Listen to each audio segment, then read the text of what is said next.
So here is the tutorial on how to edit audio. This is really important.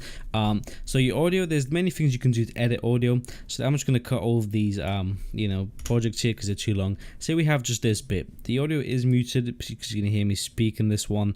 But let's just zoom in using the scroll as you've learned from the previous lessons.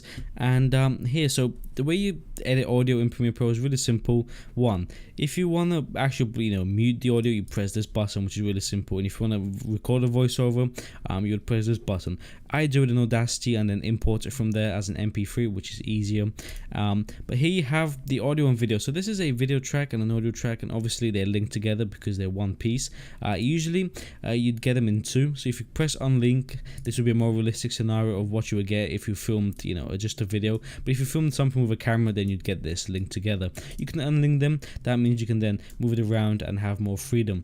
But so I'm going to leave them unlinked because it's just easier. And then this is your little slider here. So the way you want to edit audio is one. If you want to right click and press audio gain, you get this window that pops up, and this is your audio gain window. So here you can play around with setting your gain to a bit higher. So I like to do mine 2 decibels higher because it just increases the sound, and that will still be as minus 3 decibels. So you don't want to go over the minus 3 decibels because after that it starts to become grainy and distorted. You want to achieve that. So if your microphone records at minus 10 decibels, then you can increase that threshold by adding minus 7 or plus 7 decibels to your audio track, and that way you can have a nice sounding audio.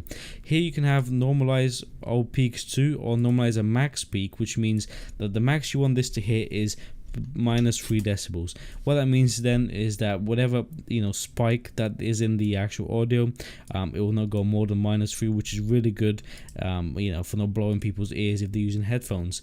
So that's what you would do there, and then it would basically set the gain to minus 2.9 for the whole thing, and that's the audio gain portion. So there's just got to get off of that. You've used that, you've put +2 on it to make it sound a bit louder so it's not quiet.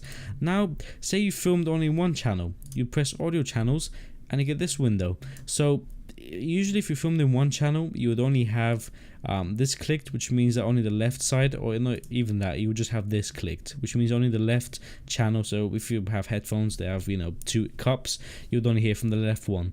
If you want to hear from both, you would press like this, and then you would have audio coming out from both channels, which means your audio would sound nice and equal. And that is it. That is how to edit your audio. I mean, stuff like cutting it, you've seen, is the same as the video portion. C to cut, V to select, and then do that to it. You can then add if you put it in this one crossfade like it does on Adobe Audition, it will just cut this. So you don't want to drag in and think it's crossfading, because it really isn't. It's just cutting, if you see. But that's how to edit audio. That's how to make it louder and then change the channels.